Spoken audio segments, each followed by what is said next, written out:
nanti ketika kita masuk ke dalam kubur ada 6 pertanyaan kubur. Bahkan kalau Imam Ghazali di dalam kitabnya, tetapi ada yang mengatakan hadisnya lemah, tetapi saya ceritakan. Sebelum 2 malaikat datang, malaikat Munkar dan Nakir datang, itu ada 1 malaikat datang. Namanya malaikat Rumman. Malaikat Rumman ini baik kepada semua orang. Kepada orang Islam baik, kepada orang munafik baik, kepada orang kafir baik. Akan datang ke semuanya, kemudian akan mendudukkan. Ayo bangun, kamu sekarang sudah mati. Bangun si mayit itu. Ketika bangun, kamu sekarang sudah mati. Sekarang coba kamu tulis semua amalmu. Amal baikmu kamu tulis, amal burukmu kamu tulis. Pokoknya tulis. Dan kita nggak bisa bohong dengan tulisan itu. Akhirnya si mayit itu berkata, wahai malaikat, saya tidak punya pena untuk menulis. Malaikat berkata, gunakan jarimu untuk menulis. Bertanya lagi, wahai malaikat, aku tidak punya tinta untuk menulisnya. Gunakan ludahmu untuk menulis. Wahai malaikat, aku tidak punya kertas untuk saya buat nulis. Gunakan kain kafanmu untuk nulis. Akhirnya nulis, ditulis dengan jujur, gak bisa bohong. Kemudian diserahkan kepada malaikat Rumman. Malaikat Rumman mengantarkan, melaporkan kepada Allah. Baru setelah itu datang 2 malaikat Munkar dan Nakir. Dalam riwayat lain seperti itu.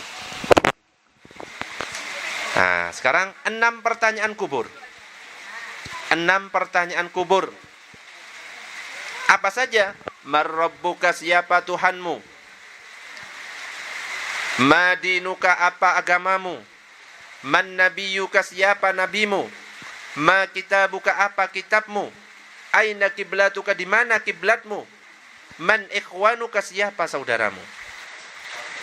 Seseorang yang semasa hidupnya senantiasa melaksanakan kewajiban sholat, kemudian di dalam kubur ditanya, Marrabbuka, siapa Tuhanmu?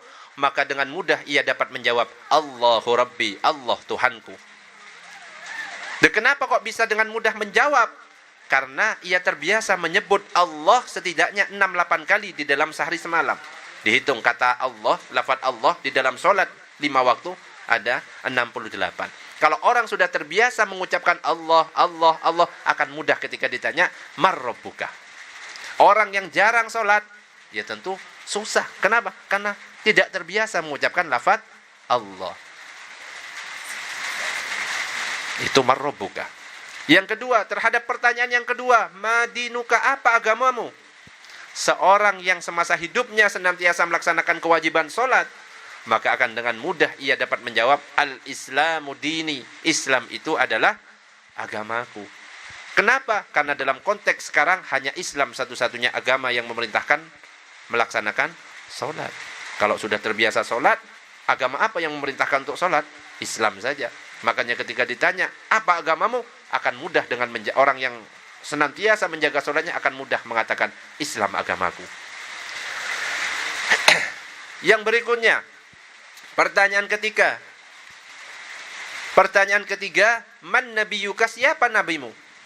Nah, seseorang yang senantiasa melaksanakan kewajiban sholat, tentu dengan lancar dapat menjawab pertanyaan ini. Karena di dalam sholat 5 waktu, setidaknya ada 10 kali sehari semalam itu mengucapkan nama Muhammad. Allahumma salli ala sayyidina Muhammad wa ala ali sayyidina Muhammad. Ada lagi, asyhadu an la ilaha illallah wa asyhadu anna Muhammadar Rasulullah. Terbiasa mengucapkan di sholat 5 waktu.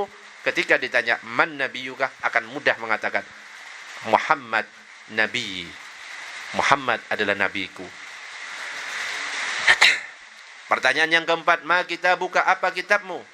Nah ini, seorang yang senantiasa melaksanakan kewajiban sholat, maka akan dengan mudah mengatakan Al-Qur'anu kitabi.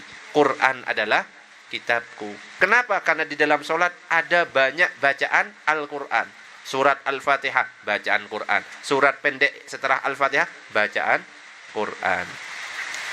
Bahkan orang yang tidak membaca surat Al-Fatihah ketika sholat, sholatnya tidak sah. La sholata liman lam yaqra' bi fatihatil kitab. Tidak sah sholat seseorang tanpa membaca Al-Fatihah. imam dan makmum wajib keduanya membaca Fatihah. Imam baca Fatihah, makmum mendengarkan. Setelah amin, imam tidak boleh langsung surat pendek, tetapi kasih jeda, diam sebentar. Makanya kalau saya ngimami, nggak langsung surat pendek, enggak. Setelah ghairil maghdubi alaihim waladdallin, amin, saya mesti diam dulu. Apa? Memberi kesempatan kepada makmum membaca Fatihah. Nah, ketika imam diam sebentar, makmum langsung membaca agak cepat. Bismillahirrahmanirrahim. Dan membacanya tidak boleh di dalam hati. Harus minimal terdengar oleh telinga sendiri. Bukan telinganya orang. Nanti dibisikkan ke sebelahnya. Bismillahirrahmanirrahim. Tidak, tapi telinga sendiri. Orang yang biasa sholat 5 waktu, karena di dalam sholat itu ada bacaan Al-Quran, tentu akan mudah mengatakan ketika ditanya, ma kita buka, apa kitabmu? Maka akan mudah menjawab, Al-Qur'anu kitabi. Quran itu adalah kitabku. Pertanyaan yang kelima, aina kiblatuka? Di mana kiblatmu? Seperti biasa, orang yang menjaga, senantiasa menjaga sholat 5 waktu, karena setiap 5 waktu sholat selalu menghadap kiblat, tentunya akan mudah menjawab, Al-Ka'batu kiblati. Ka'bah adalah kiblatku. Bahkan orang yang biasanya melafalkan niat, usolli fardhu dhuhri arba'a raka'atin mustaqbilal kiblati, sering ngomong mustaqbilal kiblati, akhirnya mudah, lancar mulutnya untuk mengatakan kiblatku adalah Ka'bah. Dan pertanyaan yang keenam, pertanyaan yang terakhir, man ikhwanuka? Siapa saudara-saudaramu? Bukan disebutkan adik kakakmu, bukan.